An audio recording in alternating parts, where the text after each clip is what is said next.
Lord, may the words of my mouth, the meditation of all of our hearts be acceptable in your sight. O Lord, you are our rock and our Redeemer. Amen. Be seated.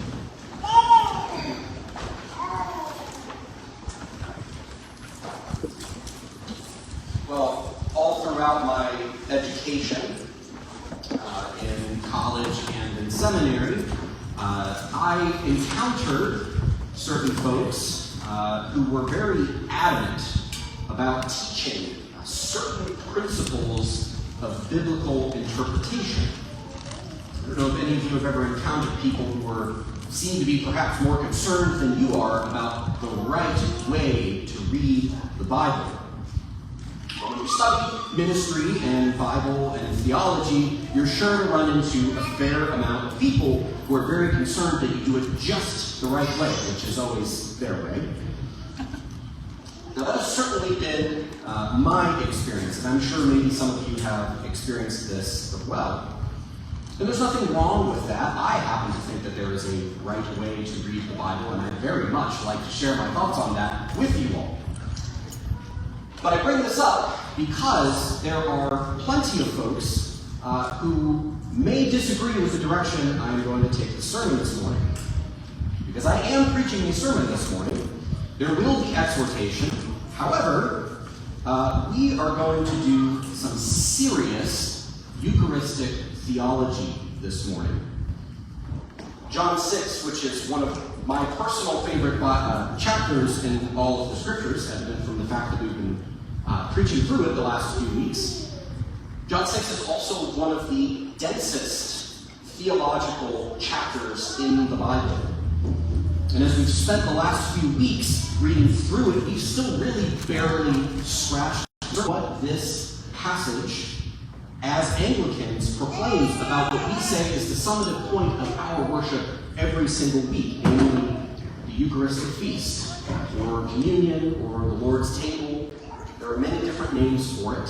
Whatever you want to call it, we proclaim this as the center of not only our worship, but our entire weeks as Christians. This is the single most important thing that you will have the opportunity to do on any given week of your life. So we need to ask the scriptures what they say about it. John 6 has clearly, throughout the history of the church, been taken as a jumping off point for a discussion of the meal that we share weekly. And so, as I said, I think it behooves us to spend time considering what we claim is the very most important point of our week each week, using John 6 as our guide. So to do this, I want you to see how Jesus' discourse with his disciples in the synagogue at Capernaum demonstrates three integral truths about our weekly feast. Three integral truths, namely that he may eat of it and not die. Jesus is, of course, making a point about his Jewish followers' expectations. They expected that this Messiah would come as a new Moses, and he would perform signs like Moses, who gave the Israelites bread in the wilderness to sustain their hunger. But in Jesus' response, we gather that something more than that is going on.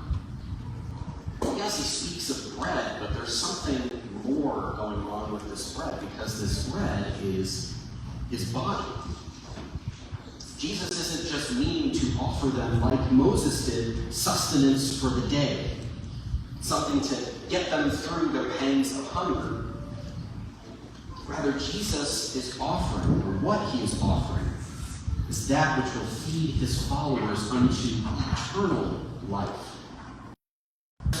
We use the term sacrament to describe the act of partaking of the bread and the wine in the Eucharistic Feast. This isn't a sort of magical salvation cookie like I've heard some people criticize. It's not some sort of magic cookie that we get and we receive it, and that sort of sends us on our way. Very good, you had your cookie, you're saved, go on your way. It's not that we come into physical contact with Christ's sacrifice of his body and blood, broken and poured out for us. It's to look beyond the mere desire for earthly sustenance and to feast richly on the present grace of God's mercy shown in Jesus Christ. Jesus has been calling himself the true bread from heaven. That doesn't make Moses' manna in the wilderness false, by way of reasoning that out logically. Moses' bread was not false. It just means that Moses' bread was truly a sacrament. The bread was a sign of something greater that was to come. A sign that once pointed to the true bread that was to come, and yet truly was at that time God's grace to the Israelites in the desert. Again, without being the full reality, the full sacrificial reality itself. But God always sends his grace to his people by physical means. And he did so with Moses, and he does so with us. That is the sacramental reality of the Eucharistic Feast. It is bread and wine, meaning that it points to the reality of Christ as the true bread from heaven.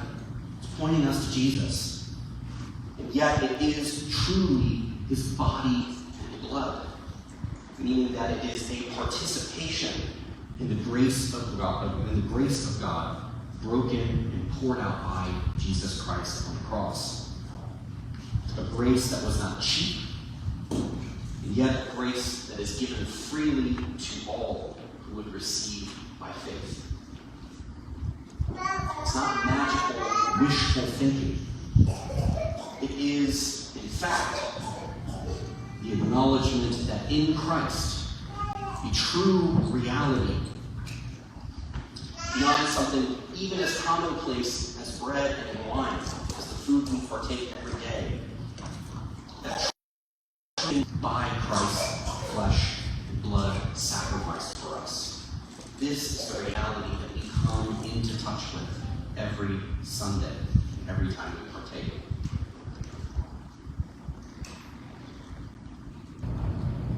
Now, if when we receive the bread and the wine, we claim that we are participating in a greater reality that includes physical things of this earth and yet goes beyond as well the matter before our eyes, then what exactly is that greater reality that I keep referencing, that I keep talking about? What is the greater reality we are participating in? Perhaps, in other words, what is the spiritual function of the Eucharistic Feast? What grace is being given in this sacrament? Well, being that I am not terribly far removed from it, as many of you know, I can't help but think of the prayer book service of Holy Matrimony, because I think that it gives us a really good picture of this reality. Consider the first sentence of the marriage rite, which was also the first word, the joining together of this man and this woman in holy matrimony. Both the purpose and the spiritual reality of marriage is stated very clearly when Maria and I got married. We were joined together. Where there were two wills, now there is to be one. Where there were two minds about things, now there is to be one. Where there were two bodies, now they are joined together as one flesh. Heck, even on a more practical level, legally we are treated as one entity. We file our taxes together. You could also attest to. Holy matrimony is a sign of the reality, but it is a sign that is pointing to a greater reality beyond itself. We could say that holy matrimony itself points us beyond our own marriage and points us to an even greater unity, which our marriages are intended to reflect. It points us to the marriage of Christ and his church. Jesus says in the beginning, it's not just sort of spiritual mumbo-jumbo, but the real brass tacks reality of the Christian life. Jesus wants his own life poured out on the cross to be present in you and in me. And more he wants to lift you up into his own presence there. Not just ransom from the wages of sin, although that is there. What we participate in as we receive the body and blood of Christ is nothing less than union with Christ and with the Father by the power of the Holy Spirit. It is here that your union with God is accomplished, not virtually, not symbolically, not some sort of fanciful thought that we have, but really and objectively accomplished.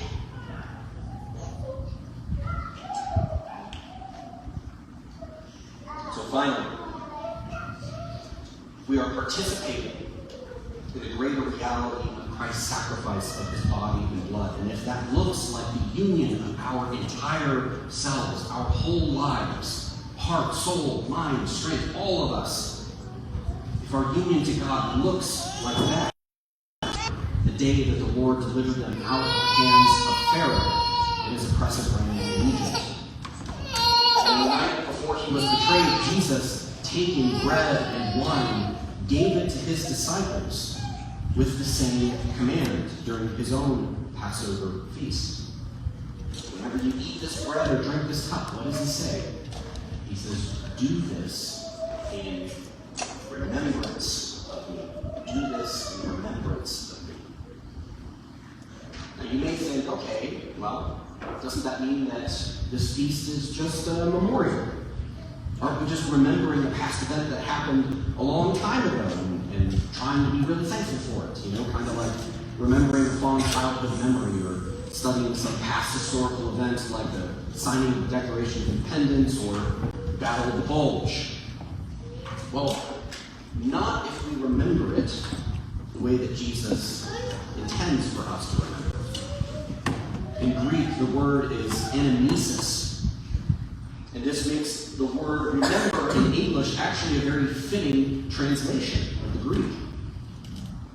Because this word anamnesis and what Jesus meant by it didn't just mean bring into your heads the remembrance of some long distant event and be thankful that I did it all those many years ago.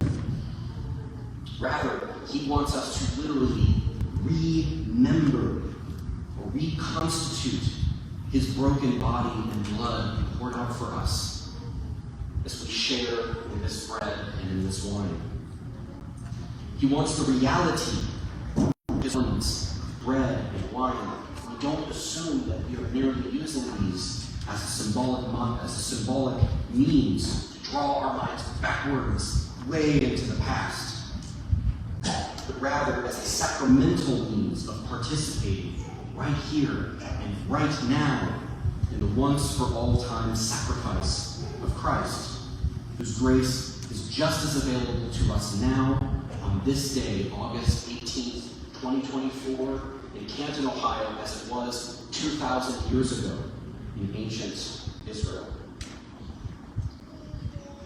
So as we gather for worship, and especially this morning as we gather for the Eucharistic Feast, I pray that you are encouraged by the fact that we do so as a true remembering of Christ's gracious life, broken and poured out, because his flesh was broken and his life was poured out, that it might be offered to us as often as we eat of this bread and drink of this cup in remembrance of him.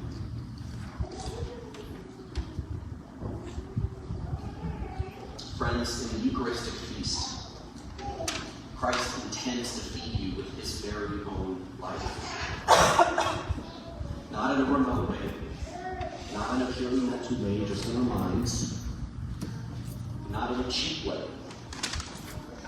When coming to the table this morning, Christ wants you to receive his very own flesh and blood, his broken body on the cross, and his lifeblood poured out as a sacrifice for you, not just as a historical fact, but as a real and present reality this morning. And in the elements of bread and wine, he wants you to participate in the great wedding feast of the Lamb. He poured out his own life for the life of his bride, that he might be one with her and she with him. Finally, he desires that this life-giving sacrifice would be remembered before us, to be himself present to us this morning, that he intends to do his redeeming work in you. So come to the table this morning and receive the life of Christ. Feed on him in your hearts by faith with thanksgiving. In the name of the Father, and of the Son, and of the Holy Spirit.